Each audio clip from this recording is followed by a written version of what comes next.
Welcome to the 30s Guide. My name is Priska Jordan, and this video is for you if you are excited about fall style and fashion, but you're not so excited about how to incorporate that with hotter temperatures. Now, where I live in the South, it's still very hot outside, so I need to find a way to incorporate the fall styles I've been craving with the idea that it's going to be 80 degrees for the next 2 months. If you relate to that in any way, then this video is for you. I've already pulled out my fall transitional wardrobe, which includes a few holdover pieces from summer that I will be restyling for fall, teaching you to do the same thing with your own wardrobe. Stay tuned.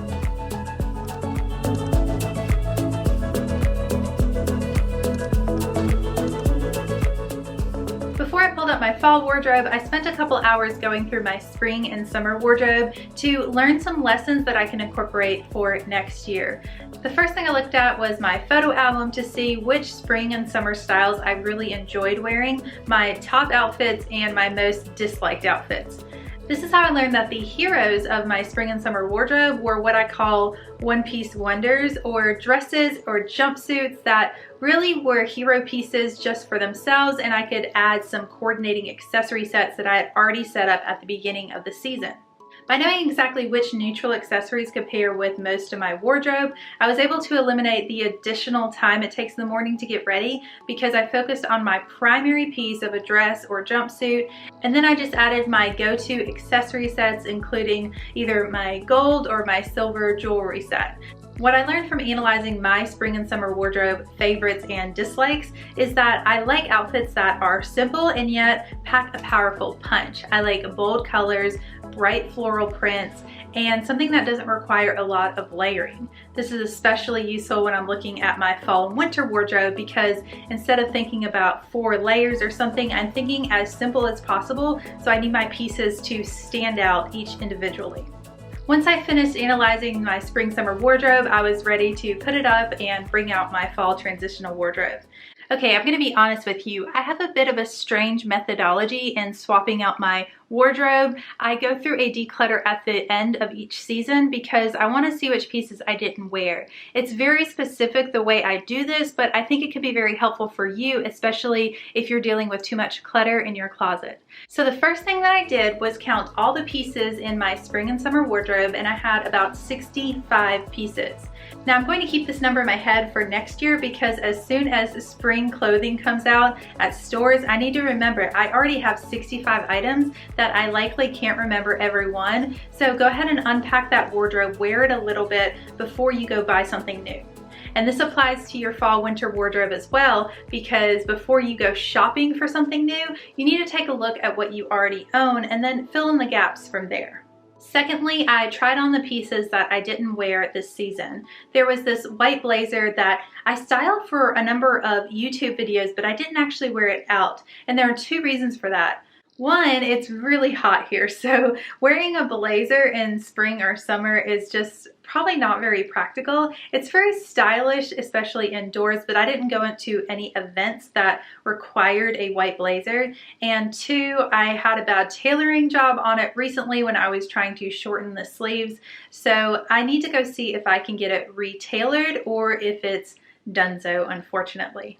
The next piece I found that I hadn't worn all spring and summer was this hot pink halter jumpsuit. And the reason why is because it is sort of fancy occasion wear and I didn't go anywhere fancy. So I am going to keep this because it still brings a smile to my face and I hope to wear it next year.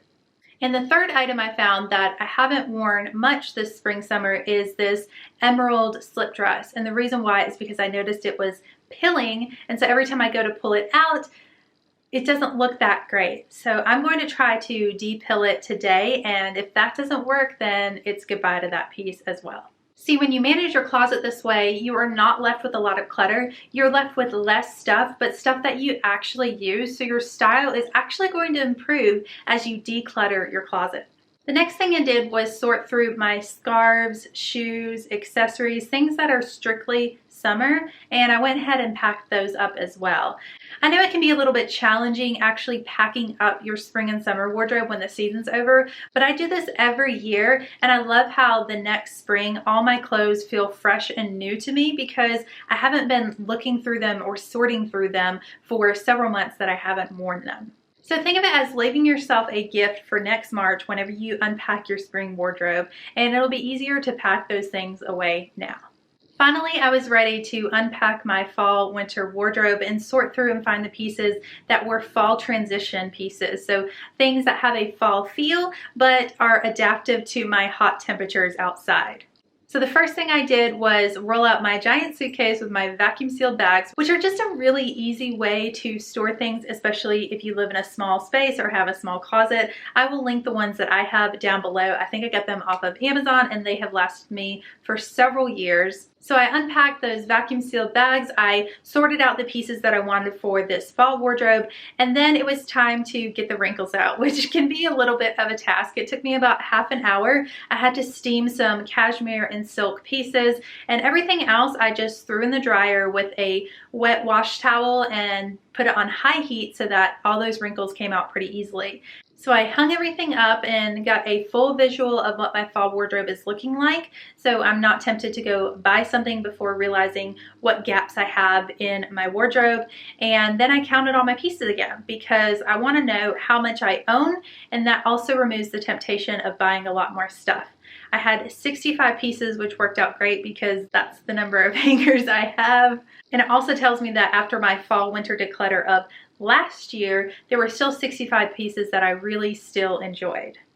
I did the same photo album activity last year where I took pictures of the outfits that I liked and even some that I disliked, and I learned from those lessons what I want to wear with this fall wardrobe.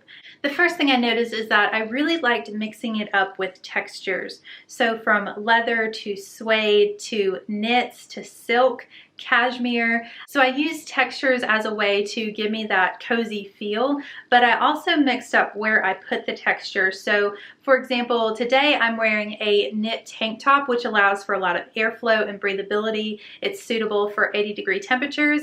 And then I'm wearing my blue jeans, and that is a fall feel to me. I also liked mini skirts with sweaters or button-up long sleeve tops, and that was a way of getting that fall look without being overheated. But last year was the first year I experienced a fall in the South in over a decade because I lived in Florida for my 20s and it was just summer year-round there. So I was really experimenting a lot when it came to fall wardrobes in this heat last year, and I found that I created a lot of outfits that I just didn't like. I was just experimenting and I learned a lot on the way. What I learned was that I do not enjoy bland, neutral outfits. Some of the outfits that I wore were a little bit too inspired from Pinterest or from a retailer's lookbook and not enough of my personality in it. So this year I'm going to keep that in mind and stick to my color palette, the textures that I like, and make sure that every outfit reflects my personal style and personality, not just something that I would see in a magazine. To round out this video on my fall wardrobe for hot weather, I want to give you a look at a few of these pieces and 4 tips for dressing in the fall when it's hot outside. The first tip I have for you is to create a fall vibe with either the color, texture, or pattern of your clothing pieces. Let me pull a few looks to show you. Okay, so here's an example of a fall blouse. This is a very, very thin satin blouse, and that allows me to have the coverage, the texture, the color of a fall shirt without having like a really thick polyester sweater. So this is going to give a fall vibe based on the color, but it's also going to keep me cool when I'm outside.